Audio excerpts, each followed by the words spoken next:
बिस्मिल्लाहिर्रहमानिर्रहीम। तमाम देखने वालों को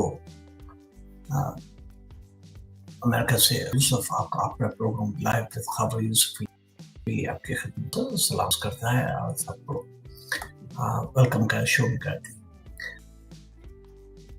हम तीन बड़े महासों पर बात करेंगे। खलीजी खिते में ईरान, अमेरिका और इसराइल की खुली लड़ाई, पाकिस्तान और अफगानिस्तान के दरमियान जारी खुली जंग और पसे पर्दा भारत और इसराइल का बढ़ता हुआ असरात। गल्फ जो है, ईरान, अमेरिका और इसराइल, हालिया इसराइली अमेरिका हमला, ईरान का जवाबी मिसाइल फायर, खलीजी ममालिक में अड्डों पर हमला वगैरह। फोकस खलीजी जो है अरब रियासतों के अंदर बेसिस, ईरान के मुश्तरका दुश्मन वाली और ऑयल रूट्स और ओवरसीज पाकिस्तान पे असरात क्या हो सकते हैं। 18 फरवरी को इसराइल और अमेरिका ने ईरान में फौजी और हुकूमती हदफ पर मुश्तरका हमला किया। मकसद जो है वो ईरान की मिलिट्री और मिसाइल सलाहियतें कम करना, रजीम चेंज का जो दबाव है वो बढ़ाना।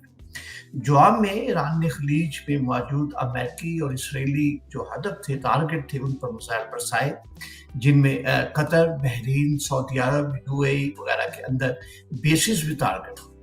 गल्फ में लाखों पाकिस्तानी मजदूर और प्रोफेशनल्स हैं। अगर जंग लंबी हो गई तो रोजगार, तरसीलात ज़र, तेल की कीमतें सब मुतासर होंगी। खलीज की मौजूदा जंग सिर्फ ईरान और इसराइल के दरमियान नहीं, ये दरअसल पूरे खिते को अपनी लपेट में लेने वाली कशमकश है, जिसमें अमेरिका के फौजी अड्डे, अरब बादशाहतें और आलमी तेल मार्केट सब शामिल हैं।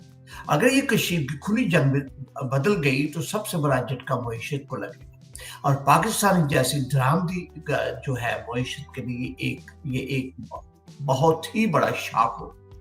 अगर ये कशीदगी खुली जंग में बदल गई तो सबसे बड़ा झटका, जो बता रहे थे कि ये पाकिस्तान के लिए एक शॉक हो सकता है। अब थोड़ी सी बात करते हैं पाकिस्तान इरफान जो ओपन वार 21 फरवरी के बाद से पाकिस्तान ने अफगानिस्तान के कई इलाकों, नन्हेगवार, पतिंगा, खवास और फिर बाद में काबल, कंदार में हमले किए। दावा यह है कि टीटीपी और दाश कैंपों को निशाना बनाया। जवाब में अफगान तालिबान ने पाकिस्तानी चेक पोस्ट और फौजी तनसीबात पर हमले किए। दोनों तरफ भारी जानी नुकसान के दावे। दफाई वजीर खारजा जो है, वजीर दफा पाकिस्तान के, उन्होंने इस जंग को एक ओपन वार कहा है। अफगान हुकूमत का मौक़िफ़ ये है कि पाकिस्तान अपनी नाकामियों का मलबा अफगानिस्तान पर डाला है। अफगान सरजमीन दहशतगर्दों के लिए इस्तेमाल नहीं होने दी जा रही। पाकिस्तान का मौक़िफ़ ये है कि टीटीपी यहाँ से ऑपरेट कर रही है, सरहद पार से हमलों का बर्दाश्त ख़त्म हो गई है, इसलिए टारगेट जो है उन पे हम जो अटैक करेंगे। अब हम तीन ज़ावियों से बात करेंगे। एक तो है सिक्योरिटी। एक तरफ पाकिस्तान जो है कहता है कि हम अपनी सरजमीन पर दहशतगर्दी बर्दाश्त नहीं करेंगे, दूसरी तरफ अफगानिस्तान से अपनी खुद मुख्तारी पर हमला समझ रहा है। नतीजा ये कि डीप ओपन वार की कफियत पैदा। अगर ये कशीदगी कंट्रोल ना हुई तो ना सिर्फ ट्रिवेट लाइन के दोनों तरफ दहशतगर्द ग्रोहों को स्पेस मिलेगी, बल्कि चीन, वसी एशिया, हत्ता के खलीज तक पूरा कॉरिडोर जो है वो अदम इस्तेहकाम का शिकार हो सकता है। सरहदी इलाकों में आम लोगों की जिंदगी तबाह हो रही हैं, तिजारत, तालीम और सेहत की सहूलतें सब मुतासर हो रही है। लेकिन टीवी पर सिर्फ जीत और नुकसान के नंबर चल रहे हैं, इंसान कहीं गुम हो गया है। अब यह है कि भारत और इसराइल का इसमें किरदार है। जहां आपको दो चीजें अलग देखनी पड़ेगी।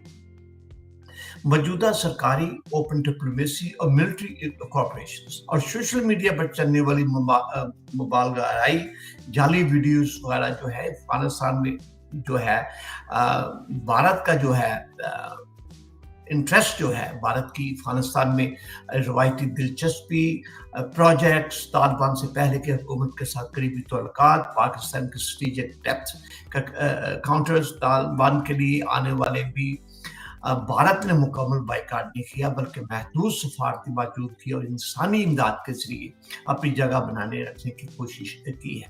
भारत ہمیشہ افغانستان کو پاک ایک اسٹریٹجک کارڈ کے طور پر دیکھتا رہا ہے، چاہے وہ شمالی اتحاد کا یا آج کا طالبان دور۔ فرق صرف طریقہ کار کا ہے، اسٹریٹجک سوچ تقریباً وہی ہے۔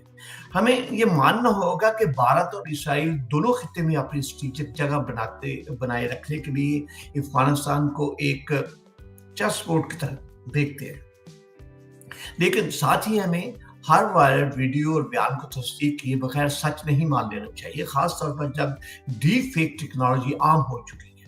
پاکستان کے لیے راستہ کیا ہے؟ سفارتکاری اور امن۔ پاکستان کے لیے سب سے بہتر راستہ یہی ہے، خلیج کی جنگ ہو یا افغانستان کا بحران، دونوں میں امن اور مذاکرت کی پالیسی کو لیڈ کریں، نہ کہ ہر محاذ پر فرنٹ لائن جنگ کا حصہ بننے کی کوشش کریں۔ جب تک ملک کے اندر سیاسی، معاشی اور سیکورٹی استحکام نہیں ہوگا، ہر بیرونی جنگ ہمیں اندر سے کمزور کرے گی، مضبوط نہیں۔ عوام اور میڈیا کا فرض ہے کہ وہ سوشل میڈیا کے جو ہے نیریٹو کی آنی تقلید کرنے کی بجائے حقائق، اشباط اور اصل سٹیک ہولڈرز کے بیانات کو دیکھیں، خاص طور پر جب بھارت اور اسرائیل جیسے حساس ناموں کی۔ آخر میں ہمارا پیغام یہی ہے کہ خلیج کی جنگ ہو یا افغانستان کی جنگ ہو یا بھارت اور اسرائیل کی خفیہ چالیں ہوں، پاکستان کو اپنے ہوش و حواس قائم رکھتے ہوئے ایک باوقار، خود مختار اور امن پر مبنی خارجہ پالیسی اختیار کرنا ہوگی۔ جنگیں کبھی بھی جو ہے سستی نہیں ہوتی، قیمت ہمیشہ عوام کے خون اور معیشت کے زوال سے ادا کی جاتی ہے۔ اللہ تعالیٰ ہمارے خطے کو امن، انصاف اور استحکام عطا فرمائے۔ میں ہوں آپ کا میزبان خاور یوسف، اجازت چاہوں گا۔ پاکستان زندہ باد۔